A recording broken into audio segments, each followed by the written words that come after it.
A derrota na eleição trouxe outros problemas para o Jair. É que a família Bolsonaro está desmoronando. Os filhos já não se falam e ainda tem outras tretas.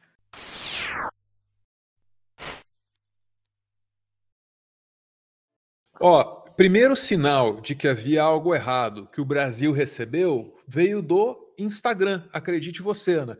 Todo mundo deve ter ficado sabendo disso aqui, pela coluna talvez do Guilherme Amado, não sei se está com a Ana, Ana. Tá sim. Bolsonaro e Michele seguem casados. Instagram teve a ver com Carlos. Carlos Bolsonaro e Michele Bolsonaro não se seguem no Instagram. O que aconteceu aí? Só para a gente explicar. Bolsonaro e Michele seguem casados. Por que ele teve que noticiar isso? Porque rolou a fofoca de que eles teriam se separado. E de onde veio a fofoca de que eles teriam se separado? Do Instagram. Porque no Instagram, o Jair deixou de seguir a Michele. Coisa seríssima. Você fala, pô, o cara deixou de seguir a esposa no Instagram porque o relacionamento ruiu. Mas tem uma explicação para isso, e estava ali na coluna do Guilherme Amado. O Instagram do Bolsonaro, do Jair Bolsonaro, quem cuida, é o Carlos Bolsonaro, aquele filho, né, que a gente sabe detém aí toda a máquina comunicacional, a máquina de comunicação do bolsonarismo. Ele brigou com a Michele, e a treta é séria, diz que a Michele botou ele para fora da casa, para fora do palácio, né?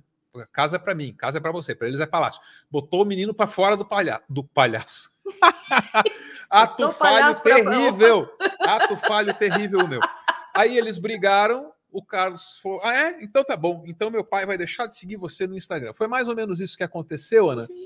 E quem investiga isso muito bem é a Juliana Dalpiva, ela que é autora do O Negócio do Jair, Ana, entendidíssima aí no clã Bolsonaro, conforme aparece aí no UOL, Ana. O que tem aí pra gente? Tá aí, as brigas do clã Bolsonaro que abalaram Jair na campanha. Muito bem. E aí, lendo esse texto da Juliana Dalpiva, sempre recomendando a íntegra, né, Ana? A gente vai entender direitinho que história é essa aí da Michele tocar o Carluxo do Palácio. Vamos entender, Ana? O clima bélico chegou a um ápice, porém, na última semana antes da eleição, quando Carlos estava em uma reunião no Palácio da Alvorada com o pai e outros integrantes da campanha, e Michele pediu a alguém que informasse a ele para se retirar do local, recordando que ela tinha pedido anteriormente que Carlos não frequentasse a residência oficial. Carlos foi embora, mas se enfureceu e decidiu não acompanhar mais o pai no debate da Globo, marcado para aquela sexta-feira, dia 28 de outubro. Só um pouquinho, Ana. O debate, a gente vai falar do debate depois, só do debate. Só a treta familiar do Bolsonaro e como ela impactou o debate é um assunto à parte, porque é bem importante também. Que delícia, cara. Vamos lá.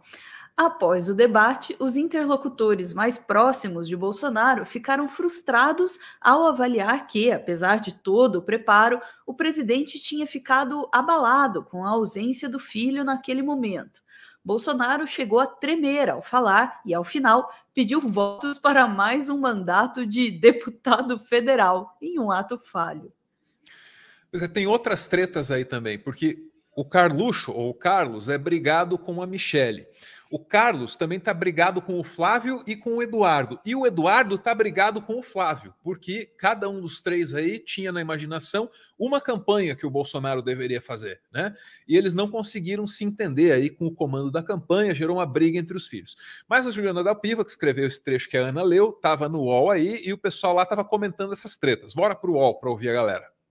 A sensação que eu tenho é que ele está tentando, na verdade, usar todo o discurso contra a censura que ele ouviu da esquerda, do centro-esquerda, da direita democrática, esses anos todos, e adaptar para em causa própria, mas é sempre um pouco difícil entender o que o Carluxo fala, mas eu entendi que ele está querendo dizer que está se abrindo a porta para a censura, começando com alguns grupos, mas depois isso vai se tornar uma coisa legítima para censurar todo mundo, e falando em ditadura e tal. Aí a Marili está comentando para a gente o pronunciamento tardio do Carlos Bolsonaro sobre a derrota do pai, que é, claro, um pronunciamento enigmático, né? Que o Carluxo, ele é assim, ele é um mestre dos magos. O que ele fala nem sempre faz sentido ou é profundo demais, Ana. mas não deixa de ser curiosa, né? Essa briga toda, mas eu só consigo ver uma briga de poder sem inteligência emocional. As pessoas ali parece que não têm muita inteligência emocional. Tem uma frase até que é atribuída ao Lincoln que fala: quer conhecer o caráter de uma pessoa, dê-lhe poder.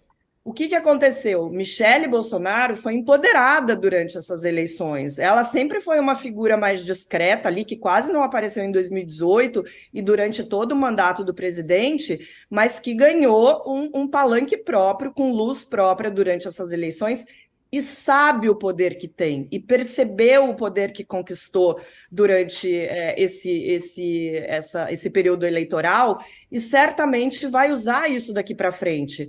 Então, ela bater de frente com o Carlos, que sempre se achou uma figura essencial ali perto do pai, isso é muito significativo, mas a única pessoa que perde, porque você percebe o egoísmo nessa briga, né? A Michele está pensando nela, o Carlos está pensando nele, os próprios Eduardo e Flávio também estão pensando ali nas bandeiras que eles querem levantar, o Eduardo com essa questão de continuar insistindo na coisa do golpe, seguindo uma cartilha Steve Bannon ali para fazer o que foi feito nos Estados Unidos. Está todo mundo pensando em si próprio, e quem está sobrando nessa história é o Bolsonaro. O Bolsonaro está saindo enfraquecido disso tudo, ele mesmo reclama aí nos bastidores da falta de apoio de aliados, que inclusive se elegeram nessa eleição, graças à figura dele, mas quem tá ficando um pouco na sombra disso tudo é o próprio presidente. Interessantíssimo isso, Ana. O Bolsonaro é o candidato da família, é o presidente da família. Ana, ele deveria salvar a família tradicional brasileira, mas não conseguiu salvar nem a dele, Ana. Tá despedaçando. Mas está tudo bem, porque daqui a pouco ele forma outra família tradicional brasileira e não tem problema. Ele já formou tantas, né? não seria problema, né? Enfim. Mas voltando aqui ao assunto, eu acho que o resumo estava ali no chat agora há pouco, né? Nessa treta, eu torço muito pela treta. E falando bem sério mesmo, a família Bolsonaro, ela se impôs ao país, ela se forçou ao país durante esse tempo todo. Aliás, já não é dos últimos 4 anos, é de bem antes, né, que essa família vem parasitando a política brasileira, e se posicionaram aí como defensores dos valores da família, e a gente sabe muito bem a hipocrisia que representa isso, mas acima de tudo, todos eles estão ali para, realmente, como estava dizendo ali, majestosamente, assim, estão ali para defender os próprios interesses, né? Todo aquele papinho de Deus, pátria, família, a família é a deles, né? Não é a de mais ninguém. E só que nessa defesa da família deles, eles sequer se entendem, me parece, como um grupo. A família, para eles, é constituído do desejo de cada um ali isoladamente. E não parece haver qualquer tipo de união particular assim entre eles, né? Cada um ali tentando fazer valer o seu. E essa dinâmica com o Carlos, bom, isso aí é um papo para psicólogo resolver, né? Já desde a posse, ele no carro, sabe, sempre colocado ali como uma criança, uma coisa meio mimada, meio faço o que eu quero, eu sou o cara da internet, o cara, né, que mexe com os grupos e tal. Era de se esperar que isso fosse acontecer. Infelizmente aconteceu muito tarde, né? Podia ter acontecido antes nesse governo e ter desmontado logo de uma vez. Mas antes tarde do que nunca. Você sabe o que são as cozinhas solidárias? Se não sabe, tá sabendo agora. E o nome é autoexplicativo, hein? São cozinhas que estão espalhadas pelo Brasil, montadas bem pertinho de locais críticos, onde tem muita gente vivendo a chamada insegurança alimentar, que é um nome bem menos amargo para fome, né? Esse projeto foi implementado justamente no momento mais crítico da pandemia, quando o Brasil lidava com um governo negacionista, capaz de negar tudo, até o inegável. Alguém já viu alguém pedindo um pão na porta ali no caixa da padaria? Você não vê, pô. As cozinhas solidárias são obra do MTST, o Movimento dos Trabalhadores Sem Teto. Eu sei que te disseram que eles vão invadir sua casa e vão tomar o que é seu, mas não se engane, o MTST não é um banco. E as cozinhas solidárias mostram muito bem como é o espírito do movimento. Um movimento formado por gente que se une para se ajudar, por gente que entende que trabalhando em conjunto aumenta as suas chances de sobreviver e de ir além da mera sobrevivência, transformando o mundo ao redor. A gente veio, almoçou, achamos boa comida e se oferecemos para pegar e ajudar, lavar a louça, cortar coisa. Deu para entender como funciona, né? Todo mundo pode ter um papel nessa iniciativa. E você também pode ser um elo nessa corrente de solidariedade. Você também pode fazer parte desse esforço que é urgente e é necessário. Porque fome não tem só a ver com pobreza. Fome não tem só a ver com os rumos da economia.